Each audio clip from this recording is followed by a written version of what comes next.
Hello, all. This is Dr. Dave Maslock talking to you about reciprocity.com. The E is written with a 3. And in this particular video, I want to talk about a simple trick that you might use in graduate school for note taking and for meetings that you actually go through in graduate school. So, if you don't know me, I'm a professor of innovation strategy and entrepreneurship, and I created this whole reciprocity project to give back as much as I possibly can because there were so many people that helped me out during graduate school and to become a professor that I wanted to create something that I could pay the favor forward. So I created this whole sharing economy proofreading platform where you can get feedback on your written work as long as you help out other people. And then I'm doing these YouTube videos to get the word out. All right. So in terms of note taking in graduate school, in terms of the performance implications that you're trying to do with note taking, it's really just thinking about ways to retain that knowledge. And that's really what you're trying to do, is retain knowledge and also synthesize and reduce the knowledge that you actually can go through, right? Because really, the world is a really complicated place. There's lots of information, and professors and other people are going to give you lots and lots of information that you can't possibly consume. And what you have to do is reduce that information to something that's a little bit more manageable. And then it's going to be really easy to retain that information, right? So that's really what note taking is all about from my perspective, and the things that I've done in terms of improving my own note taking and get through graduate school, get through my undergrad as well. I learned this about halfway through my undergrad in terms of the technique that I am going to tell you about in terms of reducing information and then sort of memorizing the material. And it also is really effective for meetings as well. I do this on a regular basis. So the first thing that you should be doing with your meeting notes is going through or with your any sort of lecture or meeting or whatever it is that you're doing, is to write down as many notes as you possibly can. And now in this day and age, what I normally do is I will probably type them down on a computer. I don't find it nearly as useful in terms of retaining knowledge as writing things down, but I just become so much more proficient on using the computer. I just write things down on there. And so really what you're doing is just writing everything. It could be really messy and could be really nasty and all that kind of stuff on there. It doesn't matter, right? Or sort of reactions, feelings that you get when you sort of listen to something. It's a really difficult. So in my engineering days, when I did my undergrad in engineering, it's still to this day, it's probably next to impossible to do this really effectively on a computer.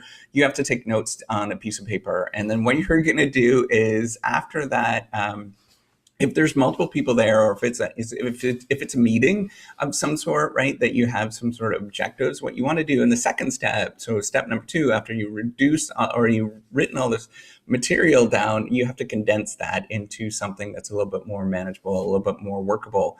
And so I will go through, if it's a meeting, what I'll do is I'll go through and condense all this kind of stuff into, a couple of pages or a page, and then send it to everybody. And then at the end, you kind of have a to-do list, or at the beginning, depending on how you want to structure your email, you have a to-do list that you send to and it's usually you have to have 3 things that you want to do. And those 3 things are really important because that's what we memorize. We like 3s.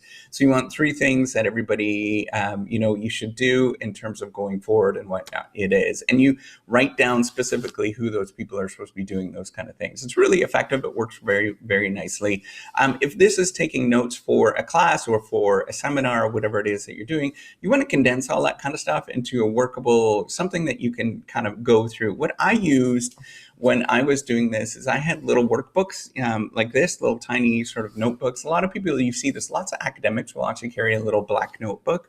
And what they're doing is they're just writing down notes whenever they go through this. I had one for a long time. I've since switched to doing everything electronically, and I just write that down and make sort of notes on this. And I have all notes all over the place, little tiny notes all over the place about this kind of stuff that I think is important. I'll just make a note of it. Whenever I see something that's important, I'll write it down, and then I've got this note. And so then what you want to do for the third part, for going through, once you've made these notes and you have a little book of these notes, so first of all, you have your big binder or whatever it is that you're using with all of this material. Then you have a little book with condensed versions of this, a little bit more neat and tidy versions of this.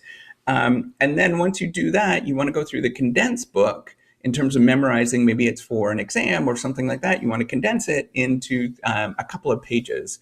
And as soon as you can condense it into a couple of pages, you really synthesize the things that are important, and it's specific to you. So that's the important thing, is note-taking you can't get from other people. Not going to be effective. You have to personally do this note-taking, because then it allows you to retain this information. It allows you to go to get the cues of what you're trying to get at. There's all sorts of things that are going to happen in that brain of yours that are going to be a lot more effective if you do this. You right there do this yourself, and you synthesize these notes and make sense of all those.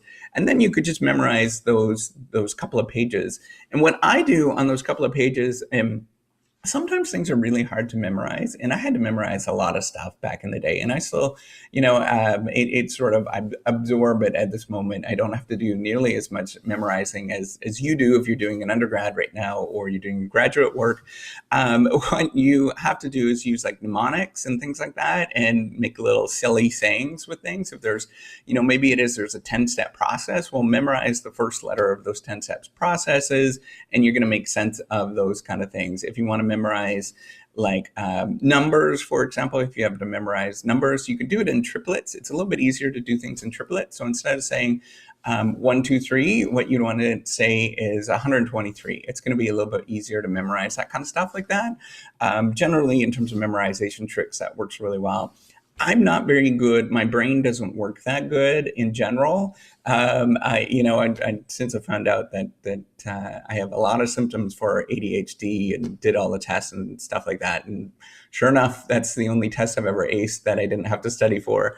But anyways, you can do things like that help you, and it does really work effectively to memorize and get those cheat sheets down to something that's really simple. And you condense all that kind of stuff, and then you just do this sort of mnemonics and all those kind of little simple tricks really work in terms of memorizing things, and also makes your studying a lot more fun to come up with sort of silly sayings and things like that. Like, what's the one for east, west? I don't know. There's somebody can put that in the notes for the east, west, north, south thing. I forget what it is. My kids were coming down and talking about it the other day. Anyways, so with that, if you like this video, and if you like this sort of note-taking technology or methodology process, it's going to be really effective in reducing the amount of information that you have to study. It also makes you think about it and study it, or memorize that kind of stuff. And it's really effective. And it's really a 3-step process. It's really easy. Write down a bunch of stuff whenever you are in there. And I will look around as a professor. I'll look around and see people not writing down stuff. And I'm like, what the heck are you doing? You're in a seminar, you're in a course, you have to be writing stuff down. That's very, very important. And it actually personally irritates me that is happening, but whatever. Not my life. So anyways, you have to write down all this kind of stuff, condense all of that again into something that's more manageable, into a smaller worksheet. And then after that, you have a sort of a cheat sheet of a couple of pages to memorize all that kind of material. All right. So if you like it, give me a thumbs up. I'll do more of this kind of stuff, and do subscribe to the YouTube channel. I do appreciate it. All right. Take care. Bye.